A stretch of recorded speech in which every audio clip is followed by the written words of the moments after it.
کہ منہم من کلم اللہ، اللہ نے کلام کیا بات سے. اچھا یہاں پہ یہ بات کہی ہے کہ مثلکم، میں تمہاری جگہ تمہاری طرح ایک مثل بشر ہوں، ٹھیک ہے. پھر ایک آیت میں کہا گیا ہے سورہ شورا کی کہ اللہ کسی سے کلام نہیں کرتا. یہ ایک زبردست طریقے سے یہ کانٹرڈکشن تضاد ہے، اور جسے ہاں ایسا کہہ سکتے ہیں آپ. اس طرح کی باتیں قرآن میں ہے کئی جگہوں پر، آپ بالکل صحیح فرما رہے ہیں. مگر مشکل کیا ہوتی ہے میرے بھائی، مومنین کا مسئلہ کیا ہے کہ وہ چونکہ مان بیٹھے ہیں کہ یہ اللہ کا کلام ہے. قرآن میں کوئی کنفیوژن تضاد نہیں ہے. یہ عالم سطح پر ورلڈ لیول میں ڈسکشن ہو چکا ہے، کئی بار ہو چکا ہے. دنیا مانتی ہے کہ قرآن میں کوئی تضاد نہیں ہے، کنفیوژن نہیں ہے. آپ کیا کہتے ہو، جان بوجھ کر یہ سب باتیں کہتے ہو. آپ کو یہ نیٹ ورک کے تحت کام کرتے ہو نا، آپ کو یہ کہنا پڑتا ہے. دیکھیے قرآن میں بھی یا لا بکس میں کہیں بھی دو بات پائی جاتی ہے. یہ ایک جنرل رول ہوتا ہے، ایک اسپیشل رول ہوتا ہے. General rule, special rule. General rule کیا ہے؟ سورہ شورا 42:51 میں وما کانا لبشر یکلم اللہ، اللہ تعالیٰ کسی سے کلام نہیں کرتا ہے. کسی میں یہ ہمت نہیں ہے، یہ طاقت نہیں ہے، یہ مجال ہی نہیں ہے کہ اللہ تعالیٰ اس سے کلام کر سکے. پھر سے کہتا ہوں، کسی بشر میں، کسی انسان میں یہ طاقت نہیں، یہ ہمت نہیں، یہ صلاحیت ہی نہیں کہ اللہ تعالیٰ اس سے براہ راست کلام کر سکے. یہ جنرل رول ہے. اسپیشل رول کیا ہے؟ سورہ چیپٹر 3 سورہ تلکا رسول آیت نمبر 1 منہم کلم اللہ، اس طرح سے اس میں اللہ تعالیٰ نبیوں سے بات کیا ہوا ہے، ڈائریکٹ بات کیا ہوا ہے. کن سے؟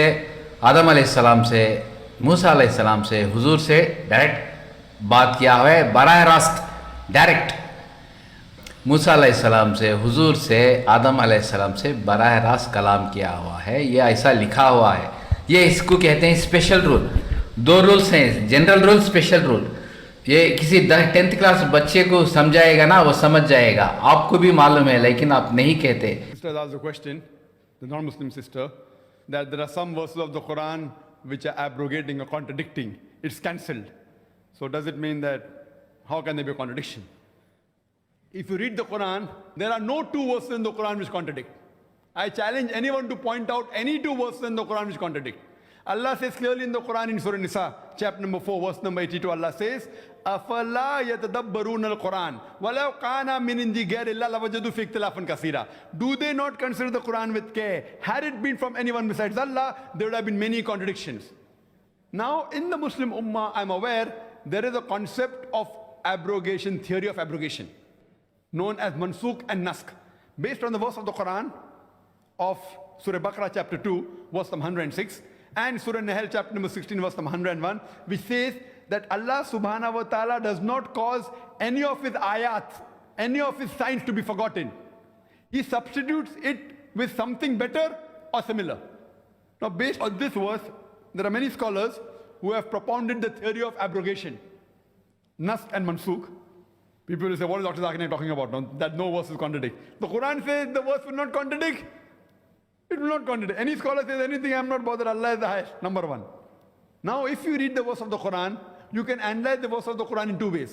One way is that the ayahs talking in the Quran are referring to the earlier scriptures. Maybe Torah, maybe Injil. So Allah says, I do not cause any of the ayahs, the signs of Allah, the previous verses of the previous revelations, to be forgotten, but substitute it with something better or similar. Something better and similar is the Quran. Now, if you agree that the ayat mentioned in the verse is ayat of the Quran, then too I have an answer. It means that Allah subhanahu wa ta'ala has revealed one verse of the Quran, what was relevant for that time, and after that He revealed another verse, but that verse is not contradicting, it is giving more information.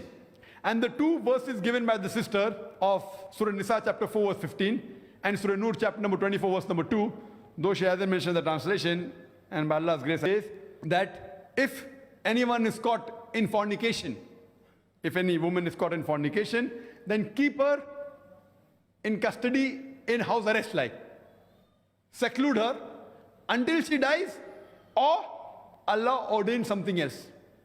And then Surah Nur chapter number 24 verse number 2 says that as for the fornicator, person who commits fornication, give them punishment of 100 lashes. Now people will think, is there a contradiction? If the first Quranic verse of Surah Nisa chapter 4 15 said that put the woman in house arrest and a full stop, then Surah Nur of 100 lashes would contradict. It says that keep them in house until they die or until Allah gives something else. Now for this, Allah has given two options.